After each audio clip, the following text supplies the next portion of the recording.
So, I am not a big fan of beetroot, right? But as women, we need beetroot in our diet. So, I discovered a way last night and I was like, this makes sense.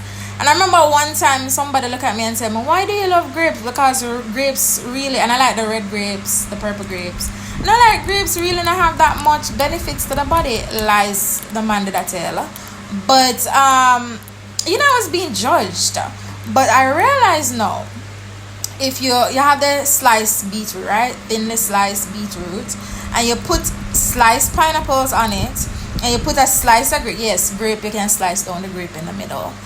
And you make like a little sandwich, and the beetroot not taste so bad, especially if the pineapple is sweet. And I'm gonna put a photo right here to show you what I'm talking about. But make yourself some beetroot pineapple grape sandwich. Mwah! Bye.